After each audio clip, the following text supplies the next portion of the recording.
Hebreus capítulo 5, versículos 5 até o versículo número 10. Irmãos e irmãs, diz o seguinte, a palavra do Senhor.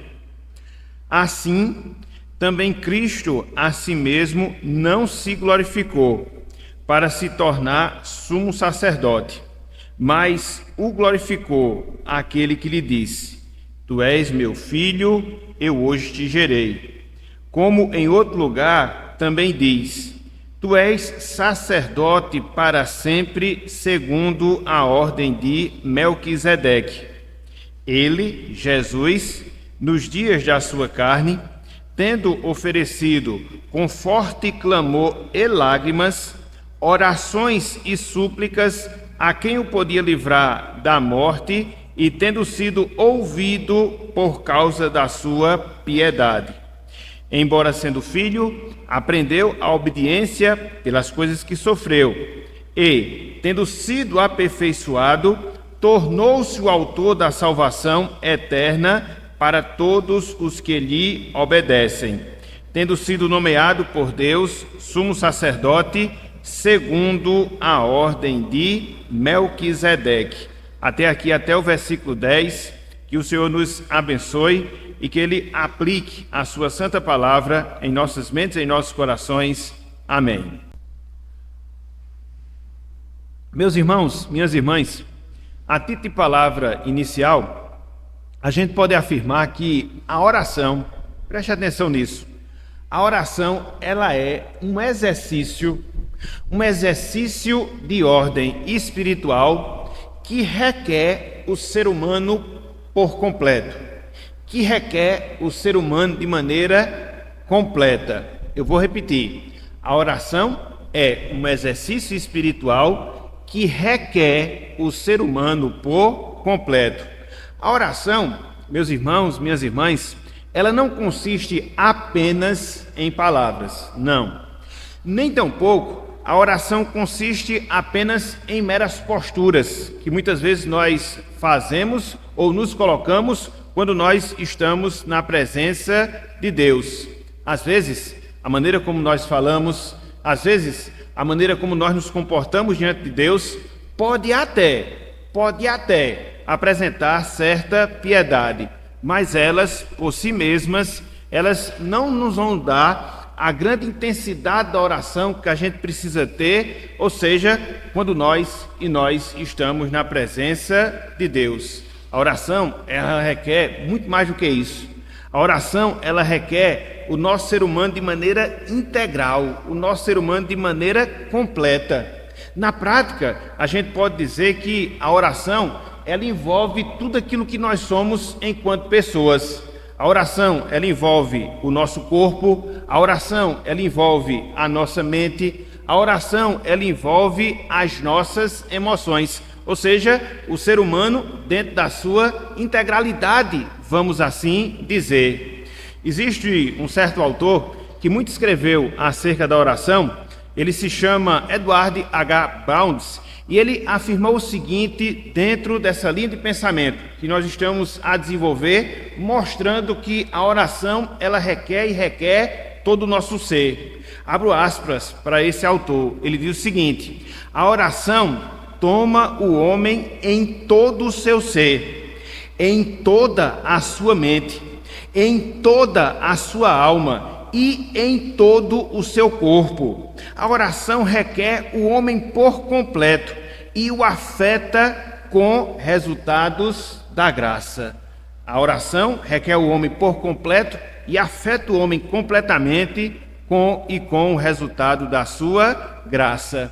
Então, quando nós tratamos acerca da oração, quando nós consideramos a nossa vida de oração, a gente deve ter, meus irmãos, a gente deve ter, minhas irmãs, essa ideia, esse pensamento, essa perspectiva.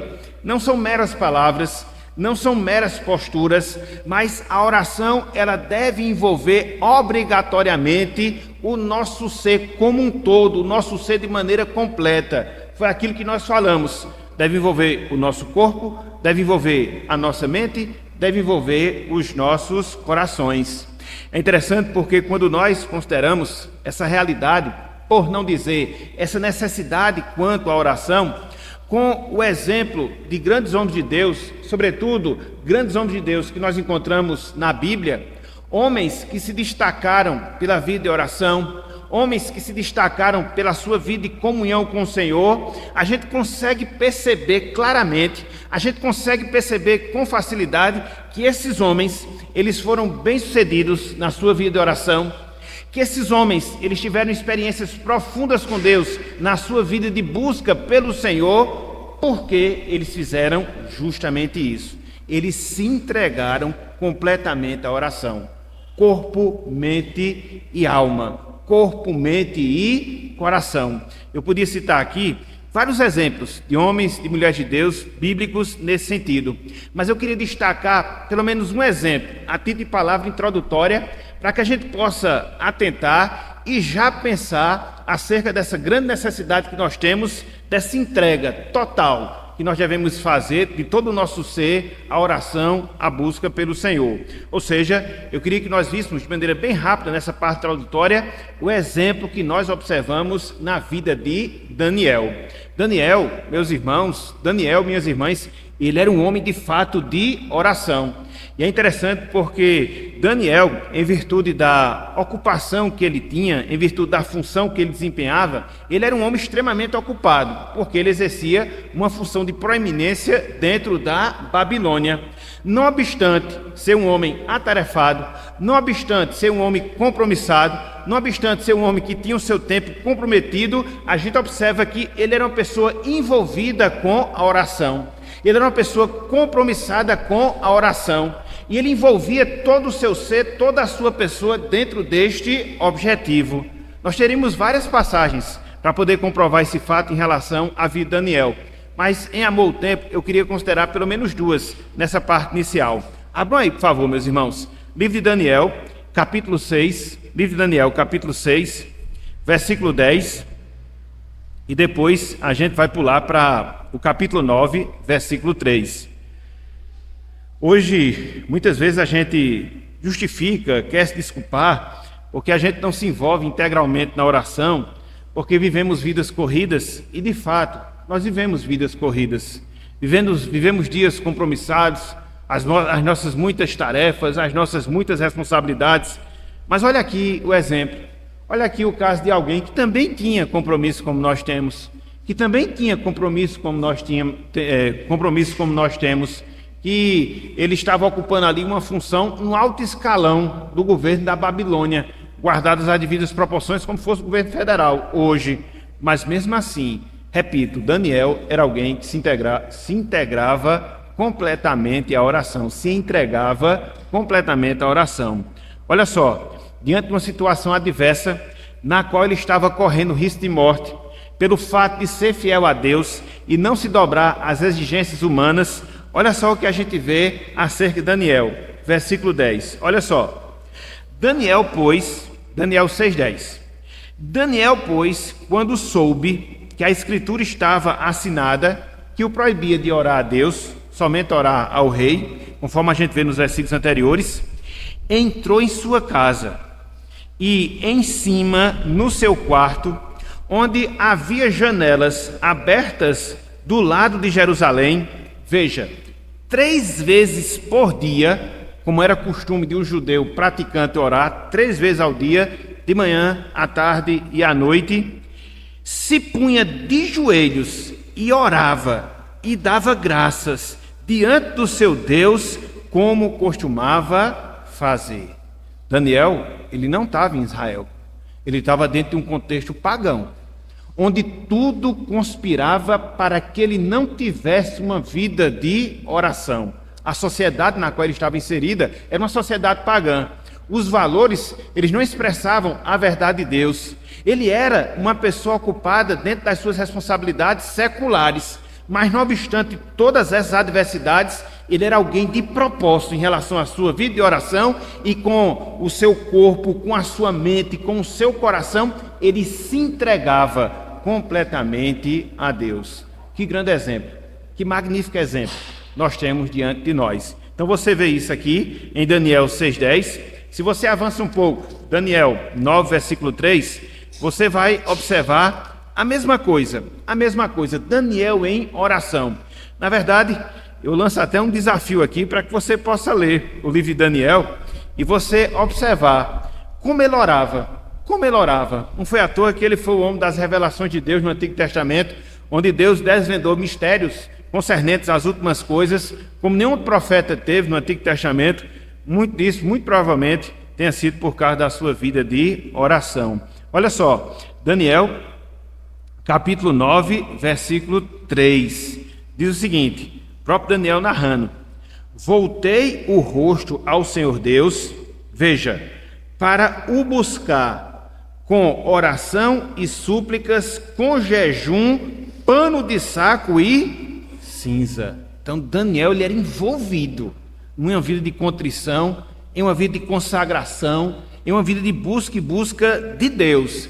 Então, não esqueça disso. A vida de oração, ela exige o envolvimento de todo o nosso ser, os nossos corpos, as nossas mentes e também os nossos corações. Diante disso, a gente se pergunta, mas o que é que a oração exige? Será que ela exige tudo isso de nós? Será que a oração ela exige nós envolvermos todo o nosso ser a Deus? Sim, meus irmãos, sim, minhas irmãs, isso é fato, isso é verdade. E é isso que a gente vai tratar na manhã de hoje. A gente vai ver os aspectos que nós devemos envolver na nossa vida de oração. O título da nossa aula na manhã de hoje é Como Orar. Como orar. E a gente vai ver que na oração a gente deve envolver os nossos corpos, que na oração a gente deve envolver as nossas mentes, que na oração a gente deve envolver os nossos corações. É assim que a gente deve orar, com todo o nosso ser, com toda a nossa pessoa. E a divisão da nossa aula, ela vai se pautar justamente por esses itens. Em primeiro lugar, a gente vai ver que a oração envolve o nosso corpo. Em segundo lugar, que a oração envolve a nossa mente. Em terceiro lugar, que a oração envolve o nosso coração. Então vamos discorrer sobre esse tema, vamos trabalhar esse assunto, vamos tratar um pouco disso à luz das Escrituras Sagradas. E aí, quando for no final, os irmãos, porventura, tiverem alguma pergunta, fazem. A gente também vai ter pelo menos uma pergunta para fazer para os irmãos, e assim a gente vai seguir dentro desses estudos acerca de oração. Então, em primeiro lugar, meus irmãos, em primeiro lugar, minhas irmãs, oramos quando nós envolvemos os nossos corpos. E aqui eu falo corpo no sentido físico. E aqui eu falo corpo no sentido material. Então, não esqueça, oramos quando envolvemos os nossos corpos. A gente pode dizer que a oração é um exercício espiritual, sim, com toda certeza, mas é um exercício espiritual que nós realizamos através dos nossos corpos. A oração é um exercício espiritual que é realizado através dos nossos corpos. Nós oramos com a mente, nós oramos com as nossas afeições, mas para tanto a gente usa o nosso corpo nesse objetivo, nessa finalidade.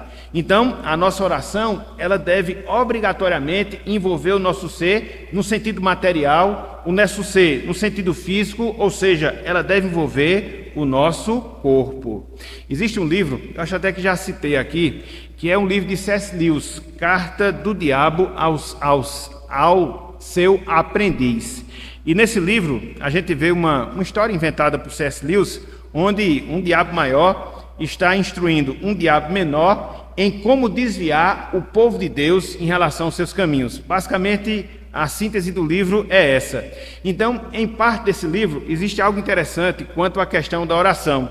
Dentro dessas instruções que o diabo maior está dando ao seu aprendiz, para que assim ele pudesse desviar os crentes do seu caminho. Olha só o que é dito em um trecho dentro dessa narrativa. Diz o seguinte: no mínimo, o diabo maior falando para o seu aprendiz, no mínimo, eles podem ser convencidos de que a posição corporal não faz diferença em suas orações. No mínimo, eles podem ser convencidos de que a posição corporal não faz diferença em suas orações, pois esquecem constantemente o que você deve sempre se lembrar, de que são animais e que tudo o que seus corpos fazem afeta suas almas. Então, com isso, qual é a instrução, qual é o conselho que o diabo maior está dando ao seu aprendiz para desviar o povo do seu caminho, aqui no sentido específico quanto à oração? Que a gente não atente para a posição dos nossos corpos, que a gente não atente para os nossos corpos em relação à nossa vida de oração. Por quê? Porque na medida em que a gente faz isso, a gente esquece que o nosso corpo, a maneira como nós nos colocamos, a maneira como nós nos comportamos fisicamente, afeta sim as nossas orações, afeta sim a nossa busca de Deus, a nossa busca pelo Senhor. Até porque, quando a gente lê, meus irmãos, quando a gente estuda, minhas irmãs, a palavra de Deus, a gente observa, através de vários textos, através de várias passagens bíblicas, o comportamento no sentido físico que nós devemos ter quando nós nos colocamos diante de Deus, a posição que nós devemos ter quando nós nos colocamos diante de Deus em oração. Basicamente são quatro. Nós devemos buscar a Deus ajoelhados, nós devemos buscar a Deus de pé, nós devemos buscar a Deus encurvados, nós devemos buscar a Deus erguendo as nossas mãos. Então são posições de ordem física expressadas pelos nossos corpos que nós devemos ter quando nós estamos a buscar a Deus em oração.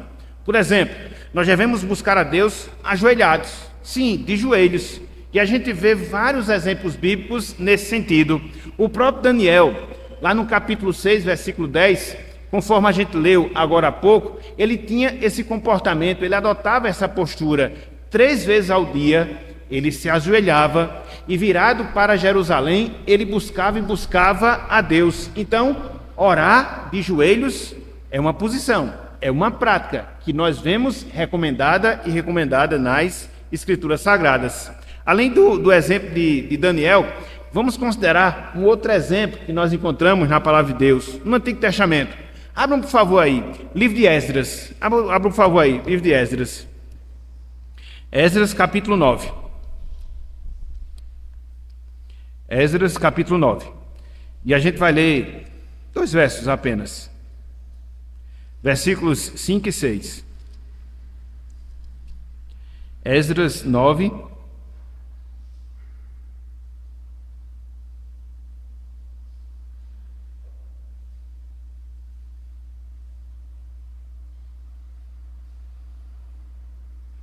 Aqui é um momento em que Esdras faz uma oração de arrependimento. O povo estava sendo reinstalado na terra prometida, depois do período de cativeiro pelo qual eles passavam. Esdras tinha consciência daquilo que havia levado o povo àquele período tão negro, tão escuro que foi o cativeiro lá na Babilônia, e ele faz uma oração de confissão de pecados nacional de todo o povo. E aqui ele representa o povo de Deus. E olha só o que ele faz, meus irmãos, nesse momento de contrição, quando ele está buscando a Deus. Veja como o corpo dele estava envolvido, como ele se posicionava quando ele estava na presença de Deus. De que maneira ele se posicionava? Olha só, versículo 5, Esdras 9, versículo 5. Esdras 9, versículo 5. Olha só. Esdras 9, 5. Isso é muito importante a gente saber. Na hora do sacrifício da tarde, levantei-me da minha humilhação, com as vestes e os mantos já rasgados, sinal de humilhação perante Deus. Veja, me pus de joelhos, estendi as mãos para o Senhor meu Deus e disse: meu Deus, estou confuso e envergonhado para levantar a ti a face. Meu Deus, porque as nossas iniquidades se multiplicaram sobre a nossa cabeça e a nossa culpa cresceu até aos céus. Esdras, ele estava tão abatido em termos espirituais que ele se ajoelhou e não ousou levantar a face para Deus, dada a consciência que ele tinha do pecado do povo. Pecado este que tinha levado o povo àquela situação de juízo da parte do Senhor. Então, quando ele se volta, ele faz aquela oração e veja, o seu corpo, ele está ajoelhado, sua face prostrada, e ele se acha indigno de levantar sua face perante Deus, pela consciência que ele tinha dos pecados do povo. Então, veja, a exemplo de Daniel, Esdras também orava ajoelhado. Seu corpo refletia essa posição na oração. Então a gente viu o exemplo de Esdras, a gente viu o exemplo de Daniel. Eu queria observar só mais um exemplo. Agora não no Antigo Testamento, mas sim no Novo Testamento. Vamos lá para Atos dos Apóstolos. Atos dos Apóstolos, capítulo 7. Há outros textos que eu coloquei aqui, mas o tempo não vai deixar a gente ler todos, então eu vou destacar só alguns aqui, como eu estou fazendo. Atos 7, versículos 59 a 60. Estevão está para ser martirizado. Ele vai se tornar o primeiro mártir da Igreja de Cristo. Ele faz uma grande pregação, uma pregação profunda, apontando o pecado dos judeus na morte e crucificação do Salvador. Isso enche os judeus de ódio. E olha só o que acontece no finalzinho dessa narrativa. Veja aí, Atos 7, verso 59 até o versículo número 60. Olha só o que diz aqui. E apedrejavam Estevão, que invocava e dizia: Senhor Jesus, recebe o meu espírito. Veja, versículo 60.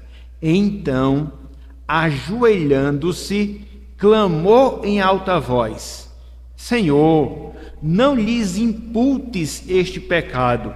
Com estas palavras, adormeceu, ou seja, morreu. A última oração de Estevão, ele fez ajoelhado, pedindo perdão a Deus em favor dos judeus que estavam martirizando. Então a gente vê aqui que a oração, ela deve ser feita de joelhos perante Deus, de joelhos perante o Senhor.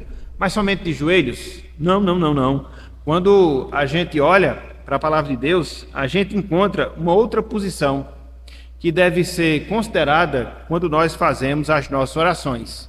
Em primeiro lugar, oramos ajoelhados. Em segundo lugar, oramos de pé. Vamos ver o exemplo de Ana, mãe de Samuel, nesse sentido.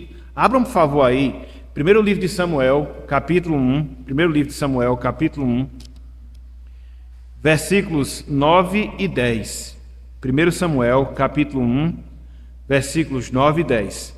A história a gente já sabe, a angústia de Ana, a tristeza, o abatimento de espírito por causa disso. A gente vai ver um pouco disso um pouco mais adiante com a graça de Deus. E olha só como é que ela ora a Deus nesse instante. 1 Samuel, capítulo 1, versículo 9 e versículo 10. Aqui são as múltiplas posições que a gente deve ter em relação à oração. De joelhos, de pé. Olha só o que a gente vê aqui em Ana. 1 Samuel 1, verso 9, verso 10.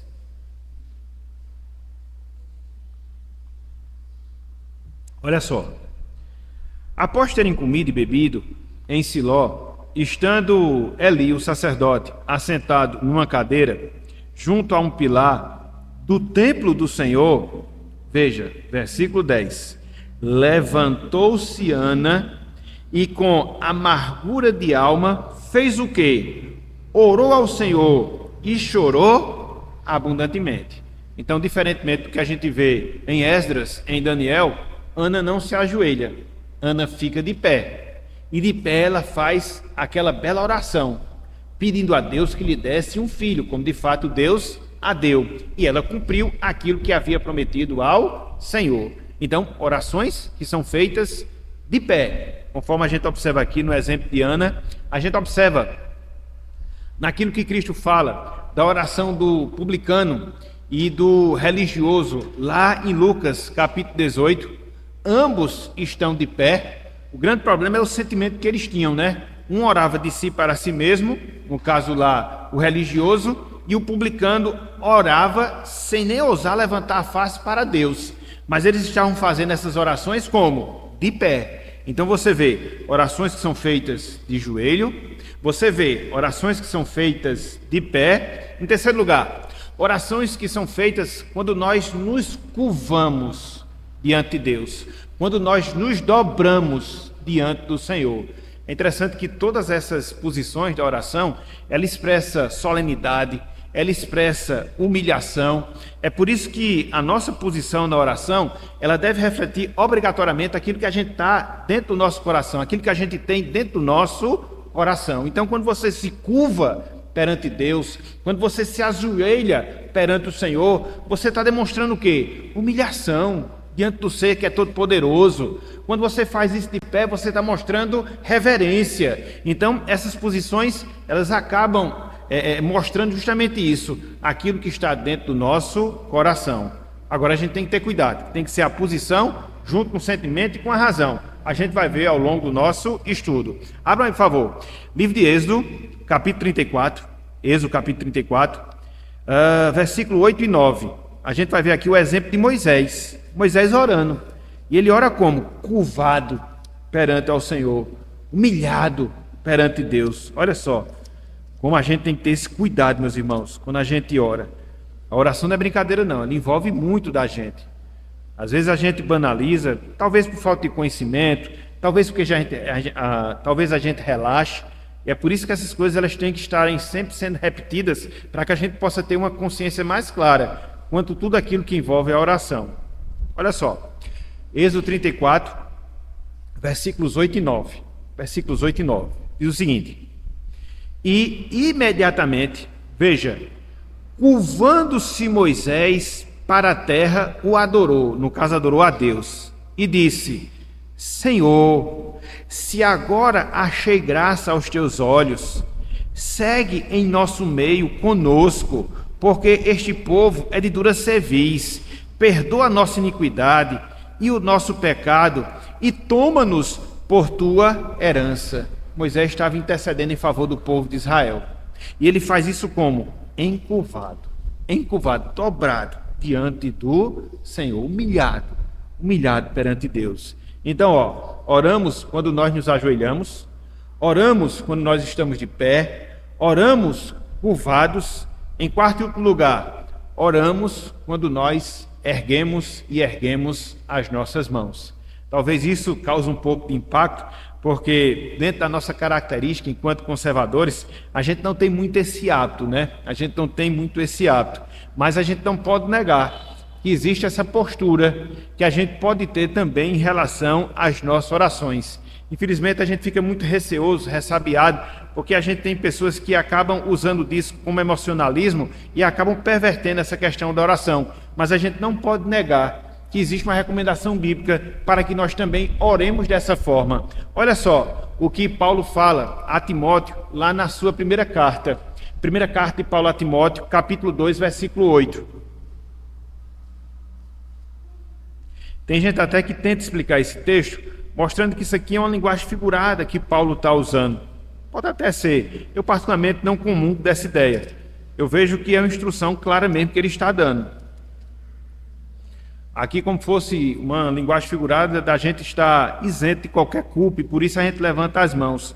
Mas eu não sei se é isso. Eu prefiro acreditar que seja uma posição corporal que Paulo está aqui instruindo Timóteo, que nós devemos ter em nossas orações. Olha só, 1 Timóteo capítulo 2, versículo 8. 1 Timóteo 2, 8. Diz o seguinte: quero, portanto, Paulo aconselhando, que os varões orem. Aonde? Em todo lugar. Como? Levantando mãos santas, sem ira e sem animosidade. Então a gente vê também essa postura quanto à oração. Então você vê orar de joelhos, você vê orar de pé, você vê orar de maneira curvada, você vê orar erguendo as mãos. Então são as várias posições feitas pelos nossos corpos que a gente deve considerar ao orar. É claro, e aqui eu faço uma observação. Há situações em que orações na Bíblia foram feitas e respondidas em circunstâncias bem especiais, que não seguiram esses 4 padrões que a gente viu aqui. E a gente vê pelo menos 2 exemplos. O primeiro deles, o exemplo de Ezequias, quando ele se achou enfermo. Isso está lá em 2 Reis 20, versículo 1 e 2, que ele orou a Deus deitado. Ele estava enfermo, não podia ficar de pé, não podia se ajoelhar, não podia ficar curvado. Então ele orou deitado, e Deus respondeu a sua oração. Quando você vai para o exemplo de Jonas capítulo 2, versículo 1, depois que ele foi engolido pelo grande peixe, a Bíblia diz que lá do ventre, da barriga do grande peixe, ele fez a sua oração. E devia ser uma posição bastante desconfortável. Você já pensou o que é você orar dentro do intestino de um animal? Tudo escuro, aquele resto de comida, aquele negócio bagunçado. Mas foi ali que Jonas fez a sua oração. E Deus o ouviu. Deus ouviu a sua oração. Deus ouviu o seu clamor. Então, existem situações especiais, onde a gente ora de maneira inusitada. E nem por isso Deus deixa de responder. Porque Ele sabe aquilo que está dentro do nosso coração, Ele sabe aquilo que está na nossa mente, e aí, observando a nossa sinceridade, a nossa verdade, Ele responde ao nosso clamor. Agora, no geral, os nossos corpos, eles devem se posicionar dessa forma. Quer seja de pé, quer seja de joelho, quer seja curvado, quer seja erguendo as mãos, para quê? Para que a gente possa se colocar diante de Deus em oração. E aqui eu queria só fechar esse ponto, mostrando justamente essa verdade. Irmãos, irmãs, o nosso corpo, ele tem muito a ver com a nossa oração. Na verdade, foi aquilo que eu falei agora há pouco. A maneira como nós utilizamos os nossos corpos, ela deve expressar aquilo que nós estamos sentindo quando nós nos colocamos diante de Deus. Não é colocar o corpo usar o corpo de maneira mecânica. Não, mas o nosso corpo deve refletir aquilo que está na nossa mente, deve refletir aquilo que está no nosso coração, quando nós buscamos a presença de Deus através das orações. Então o corpo influencia muito, e a gente viu a partir desses exemplos, a partir dessas referências bíblicas. Então fica aqui esse destaque, fica aqui essa lição, a maneira como nós utilizamos os nossos corpos na oração vai ter muito a dizer da oração que nós estamos fazendo a Deus, que nós estamos fazendo ao Senhor. Na verdade, repito, reitero, o corpo deve refletir aquilo que está no nosso coração, aquilo que está na nossa mente, quando a gente busca a presença de Deus. Então, como orar? Em primeiro lugar, oramos quando nós envolvemos o nosso corpo. Mas não só isso. Como orar? Em segundo lugar, oramos quando nós envolvemos a nossa mente. Oramos quando nós envolvemos a nossa mente. Irmãos, irmãs, a oração, ela é uma atividade intelectual, do nosso intelecto, da nossa razão. Oramos quando buscamos a Deus através da nossa razão. E isso acontece, pelo menos, de duas formas. Isso acontece, pelo menos, de duas maneiras. Em primeiro lugar, a gente usa a nossa razão quando a gente busca a Deus em oração, dada a necessidade que eu, que você, que todos nós temos de aprender acerca da oração. E a gente aprende acerca da oração com o quê? Com o nosso intelecto, com a nossa razão, com o nosso conhecimento. A oração, irmãos e irmãs, é uma matéria que nós devemos estar sempre aprendendo. Ninguém nunca chega à condição de PhD em oração. Não. A gente sempre aprende, quer seja através de verdades que a gente encontra na Bíblia, quer seja através de exemplos que nós encontramos na Bíblia, quer seja através de circunstâncias que nós achamos na palavra do Senhor. Então, se existe uma escola em que a gente nunca vai se formar completamente, essa escola se chama a escola de oração. Então a gente precisa, a cada dia, a gente precisa, ao longo da nossa caminhada cristã, aprender e continuar aprendendo cada vez mais acerca desse exercício espiritual. E é interessante porque a gente vê isso justamente na Bíblia, justamente na palavra de Deus. Conforme nós temos lá em Lucas capítulo 11, eu vou pedir que você abra aí por favor, Lucas capítulo 11, versículo 1, a gente vê, a partir do modelo de oração que Cristo deixou para os discípulos, na verdade, a partir do exemplo de oração que Cristo estava dando aos discípulos, os discípulos chegando perto de Cristo e pedindo: Senhor, nos ensina a orar. Então a gente precisa estar pedindo a Deus aprendizado, usar o nosso intelecto, a nossa razão para aprender a orar. Olha só, Lucas capítulo 11, versículo 1. Olha só o que é que acontece aqui quanto a essa questão do aprendizado da oração. se coloque aqui como os discípulos. Se coloque aqui como os discípulos, perante o Mestre, e faça o mesmo pedido ao longo da sua vida. Você pode até perguntar, mas a gente está estudando já sobre oração. Meus irmãos, o que a gente vai estudar sobre oração aqui é o básico do básico, do básico, do básico, do básico, do básico, do básico mesmo, não é nada muito aprofundado não. É o beabá da oração. Tem muito mais coisa que a gente precisa aprender, tem muito mais coisas que a gente precisa saber. Olha só, Lucas capítulo 11, versículo 1 e 2. Pelo menos a parte B, a parte A, melhor dizendo, do versículo 2. Veja, de uma feita estava Jesus orando em certo lugar. Veja que Jesus ele dá o exemplo, né? Ele está orando. E os discípulos olham Jesus Cristo orando, porque era um comportamento muito comum, corriqueiro de Jesus estar orando. E ele era o Filho de Deus, a segunda pessoa da Trindade. E ele vivia uma vida de oração. Quanto mais nós não necessitamos ter uma vida de oração. Então Jesus aqui orando, estando na presença de Deus, como ele fazia de costume. Olha só, quando terminou, os discípulos foram respeitosos nesse sentido, né? Um dos seus discípulos, que a gente não sabe quem foi, lhe pediu: Senhor, ensina-nos a orar, como também João ensinou a seus discípulos. Versículo 2, parte A.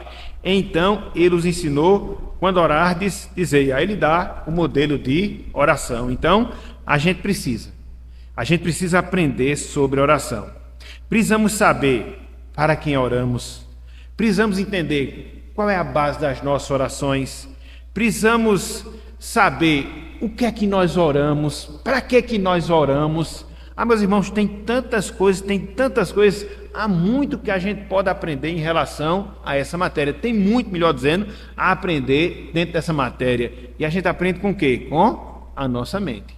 Por isso que oramos quando nós envolvemos a nossa mente. Como? Em primeiro lugar, quando a gente procura aprender, ser instruído, ser orientado quanto à oração. Em segundo lugar, a gente ora envolvendo a nossa mente quando a gente procura trabalhar na nossa mente a consciência de que nós estamos na presença de Deus. Isso é um exercício mental. Porque você pode orar simplesmente repetindo palavras. Mas você pode orar falando palavras como reflexo da consciência que você tem de que está na presença de Deus. Organizando os seus pedidos, se preparando intelectualmente, previamente, para que você possa orar seguindo ali um roteiro. É claro que muitas vezes surgem outras coisas no meio das orações, mas nós temos essa preparação prévia quanto à questão da oração, porque a oração ela é um exercício racional, que você faz com a sua mente, que você entende o que está fazendo, que você sabe a razão de estar fazendo, que você tem todo o controle sobre aquilo que você está fazendo, pelo menos em termos mentais. Olha só o que Paulo fala sobre isso, lá em 1 Coríntios capítulo 14. Veja como você deve orar, e você deve orar com a sua mente. Eu já vou fazer uma observação. Talvez seja algo que vocês já estejam pensando dentro desse ponto aqui. 1 Coríntios 14, versículo 15.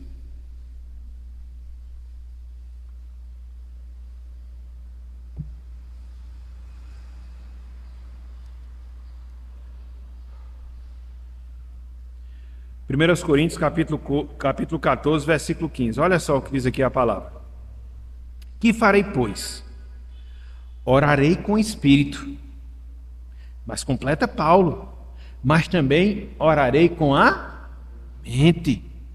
Cantarei com o espírito, mas também cantarei com a mente. Veja que a mente ela está ativa, e ela deve estar ativa quando nós buscamos a presença de Deus. Há momentos angustiosos que a gente passa na vida, que muitas vezes fica abalado, sim, mas via de regra é esse controle que a gente deve ter na nossa mente quando a gente se coloca diante de Deus. De organizar já, traçar um roteiro de oração. Por que eu vou orar? A quem eu vou dirigir a oração? Por quem eu vou interceder? O que é que eu vou suplicar? Da gente poder seguir esse modelo e aí usar o nosso intelecto no auxílio das orações que nós estamos fazendo. Será que eu estou orando segundo os requisitos bíblicos? Será que eu estou orando segundo a vontade do Senhor? A nossa mente trabalha, e ela deve trabalhar quando a gente está na presença de Deus. Oração, meus irmãos, oração, minhas irmãs, destituída de razão, nada mais é do que histerismo e irracionalidade. Eu vou repetir.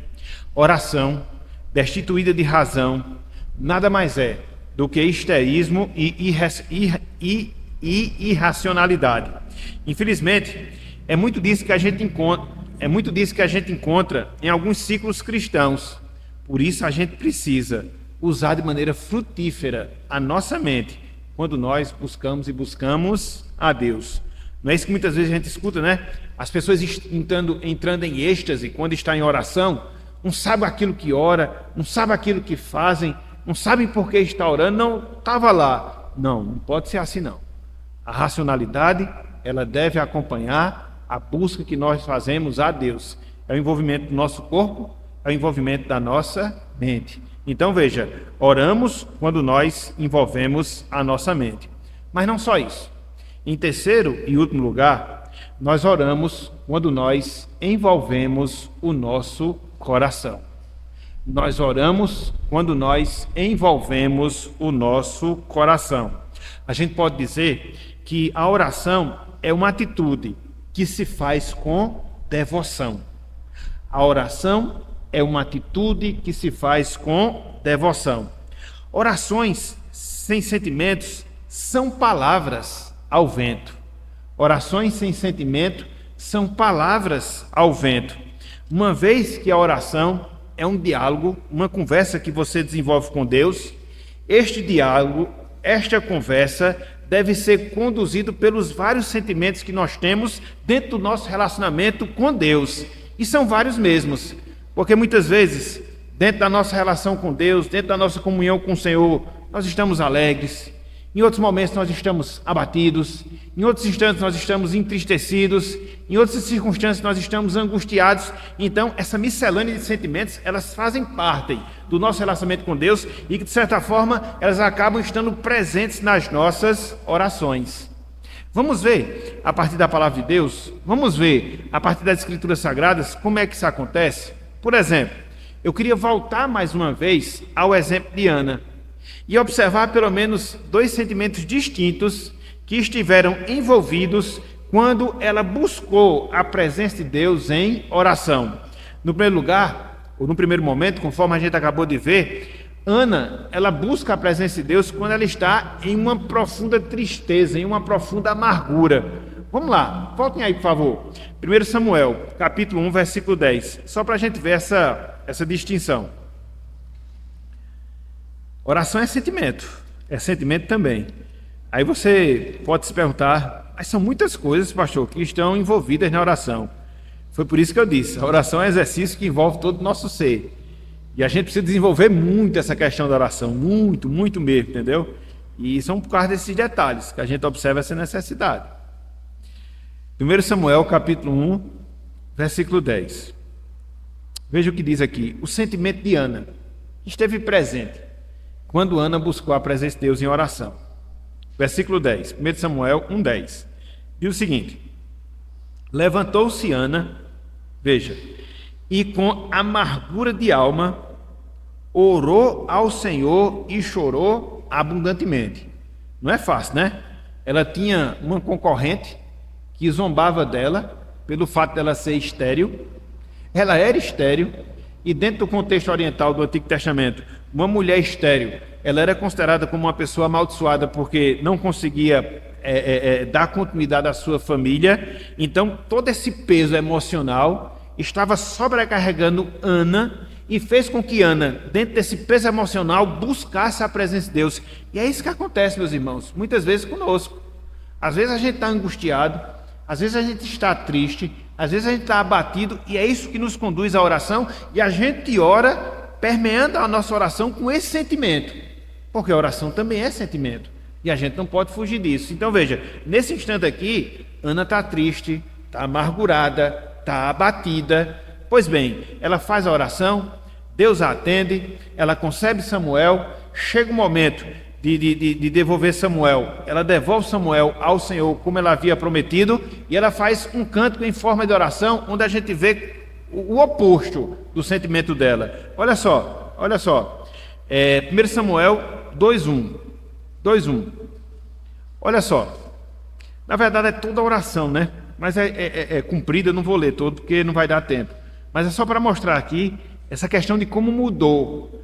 Ela orou amargurada, porque estava precisando de algo perante Deus. Estava triste por causa daquela situação, e aquilo lhe levou a orar. Ela ora a Deus, recebe o que pede, e os seus sentimentos mudam. Mas ela vai à presença de Deus em oração, dentro daquele novo sentimento. Olha só, 1 Samuel 2:1 diz o seguinte: então, veja, orou Ana e disse: o meu coração se regozija no Senhor, a minha força está exaltada no Senhor, a minha boca se ri dos meus inimigos, porquanto me alegro na tua salvação. Não mudou completamente? Uma pessoa angustiada para uma pessoa alegre, e ela leva tudo isso diante de Deus em oração. Oração é sentimento, meus irmãos. Os mais variados sentimentos que a gente experimenta, bons e ruins, tudo isso faz parte. E a gente envolve tudo na oração. Então, a gente vê esses dois aspectos na vida de Ana. Davi, ele orou a Deus, buscou a presença de Deus em meio à grande aflição. Abram aí, por favor, bem rapidinho. Salmo 22.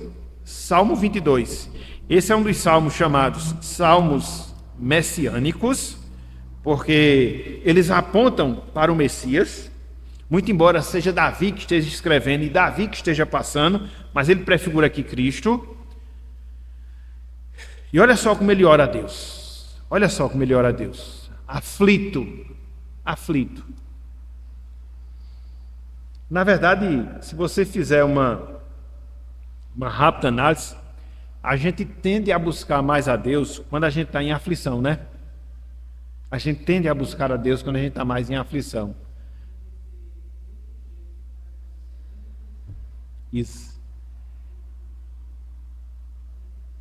Exatamente, Maria. Você agora matou a questão, entendeu? Deveriam estar na mesma proporção. Mas vocês observam que, via de regra, a gente só ora mais quando está mais afligido, e que a gente se comporta muito como aqueles 10 leprosos. Na verdade, aqueles 9 leprosos receberam a bênção, e numa proporção de 10 pessoas, apenas uma voltou para agradecer, uma proporção de 10% apenas. Mas isso acontece. Então a gente tem que aprender a equilibrar dentro da mesma proporção: alegria e aflição, regozijo e angústia. Olha só, a angústia, a aflição de Davi. Ele diz: Deus meu, por que me desamparaste? A mesma coisa que Cristo falou na cruz. Porque se acham longe da minha salvação as palavras do meu bramido. Deus meu, clamo de dia e não me respondes, também de noite, porém não tenho sossego. A alma de Davi aqui estava angustiada. E é dentro desse sentido que o Espírito Santo muitas vezes ele intervém e traduz as nossas orações. Às vezes a gente não consegue nem expressar aquilo que a gente está sentindo.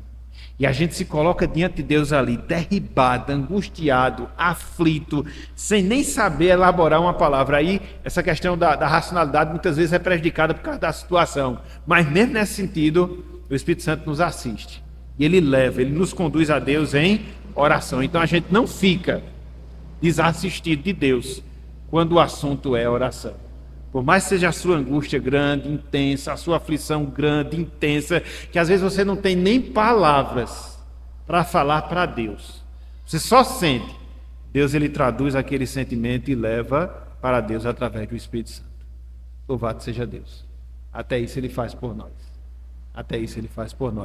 Então veja, Davi orou em grande aflição. Por fim, Jesus, ele orou em profunda angústia. Jesus, ele foi motivado a orar em um dado momento da sua vida pela profunda angústia que ele estava passando. Aonde? Lá no Getsemane. Vamos lá, Lucas 22. Eu vou encerrar com esse exemplo para a gente se encaminhar para o fim. Lucas 22, versículo 41 até o versículo 44. Meus irmãos, minhas irmãs, o que Cristo estava padecendo aqui não era algo de só menos. Não, jamais. Ele tinha consciência, como ele sempre teve consciência, daquilo que ele veio fazer neste mundo, morrer em favor dos nossos pecados. E para que isso ocorresse, ele teria que receber o justo juízo de Deus sobre a sua vida, se apartar da comunhão com o Senhor. Foi por isso que lá na cruz, conforme Davi até mesmo profetiza, ele orou a Deus dizendo: Deus meu, por que me desamparaste? E a Bíblia diz que havia trevas no Calvário, porque naquele momento, naquele instante, pelo menos naqueles instantes, duraram aproximadamente 3 horas, Deus estava derramando toda a sua ira sobre Jesus, a ira que iria recair sobre mim e sobre você. Cristo era consciente disso. Seria um único instante em toda a sua existência eterna, no qual ele não desfrutaria da comunhão com o Pai. Desde toda a eternidade, Cristo desfrutou da comunhão com Deus, mas na cruz, naquelas 3 horas, dentro daquelas trevas, não, naquele momento não. Então isso angustiava Jesus e fez com que ele orasse dessa forma, o sentimento de angústia, a consciência de tudo aquilo que ele iria passar. Olha só como ele ora. Lucas 22, 41 até o versículo 44, diz o seguinte: ele, por sua vez, no caso de Jesus, se afastou cerca de um tiro de pedra, veja, e de joelhos orava. Aqui você observa o quê? E nesse contexto aqui, Cristo ele usa a posição de joelhos para orar, como Daniel fazia, como Esdras fez. Versículo 42, dizendo: Pai, se queres, passa de mim esse cálice. Que cálice? O sofrimento pelo qual ele passaria, que culminaria na morte da cruz. Beleza. Mas ele complementa: contudo, não se faça a minha vontade, e sim a tua. Versículo 43 e 44. Então lhe apareceu um anjo do céu que o confortava. Você só tem alguém para lhe confortar quando você está angustiado. E aqui foi um anjo que apareceu para Jesus para confortá-lo. Ele estava naquele momento de angústia, em oração. Veja, versículo 44. E, estando em agonia, ele estava agonizando na presença de Deus, orava mais intensamente. Quanto mais a agonia batia, mais ele orava. Quanto mais a agonia batia, mais ele orava. Meus irmãos, minhas irmãs, diante da agonia da vida, não tem outro caminho não, ore. Não adianta você estar reclamando. Não adianta você estar esperneando. Ore. Veja que Cristo usou que recurso, que caminho? Orou. Quanto mais se angustiava, mais ele orava. Então veja, e estando em agonia, orava mais intensamente. E aconteceu que o seu suor se tornou como gotas de sangue caindo sobre a terra. Aqui tem aquela discussão, né? Se o suor de Cristo se transformou em sangue, se não. Aqui a gente vê essa expressão como gotas, não significa dizer que foi. Mas aí, discussão à parte, o que fica aqui é isto: a angústia levou Jesus Cristo à oração. Então, o que é que a gente aprende? As emoções, elas devem estar presentes em nossas orações. As emoções, elas devem estar presentes em nossas orações. Oramos movidos pelos sentimentos que assaltam a nossa vida. E repito, sejam eles sentimentos bons, sejam eles sentimentos ruins. Esses sentimentos, irmãos e irmãs, eles acabam sendo o combustível para o nosso clamor. Se você está alegre, você vai orar. E vai orar como? Em gratidão. Se você está triste, você vai orar. E vai orar como? Em angústia, clamando para que Deus reverta a sua situação. Então, a sua emoção, ela vai definir o tipo de oração que você faz a Deus. Aquilo que você está passando, aquilo que você está sentindo, vai definir a maneira como você vai dirigir a sua oração ao Senhor. Se gratidão, se súplica, se intercessão, se adoração. Então, vai depender daquilo que está passando no seu coração. Então, um conselho, uma lição: coloque seu coração em sua oração. Coloque seu coração em sua oração. Coloque a sua mente, envolva o seu corpo e envolva também a sua emoção. Fechando. Orar, meus irmãos, minhas irmãs, não é uma tarefa fácil. E vocês estão vendo que não é. É por isso que precisa de muito exercício para que a gente possa desenvolver esse aspecto da nossa vida. A oração não é uma tarefa insignificante, não. A oração se baseia em toda a natureza humana. Ela envolve todas as nossas forças morais, ela envolve todas as nossas forças espirituais, enfim, ela envolve todo o nosso ser. Esse foi o modelo deixado por Jesus de oração. Voltem aí, por favor, para o texto que a gente vai recitar, Hebreus capítulo 5. Veja o que a gente observa aqui, dentro do modelo de oração, deixado por Jesus Cristo, o envolvimento integral que ele tinha de todo o seu ser em oração. Aqui, sobretudo, a questão das emoções. Hebreus 5:7. Olha só. Hebreus 5:7. A gente vai recitar só a primeira parte, né? Olha só o que diz, ó. Ele, Jesus, veja, nos dias da sua carne, durante o período em que ele esteve aqui entre nós, sobretudo exercendo seu ministério, veja, tendo oferecido com forte clamor e lágrimas. O que foi que Cristo ofereceu com forte clamor e lágrimas? O autor aos Hebreus, ele prossegue respondendo: orações e súplicas a quem podia livrar da morte. Então veja que a vida e a oração de Jesus era uma vida intensa, que ele se envolvia integralmente nessa oração, clamando, orando, buscando intensamente ao Senhor, e por isso ele marcou a sua vida, e por isso ele marcou o seu ministério. Então, o que fica para nós, em termos de lição e desafio, é que a gente deve elevar, meus irmãos, minhas irmãs, o padrão das nossas orações ao mesmo nível, ao mesmo padrão de oração que Cristo ele tinha e que desenvolveu enquanto esteve conosco aqui na terra. Conforme a gente observa aqui em Hebreus 5:7, Cristo ele orava com todo o seu ser. Nós também devemos orar com todo o nosso ser. Cristo ele se prostrava diante de Deus, clamando pelo auxílio divino. A gente viu isso lá em Lucas capítulo 22. Ele usava o seu corpo. Cristo ele orava com a mente.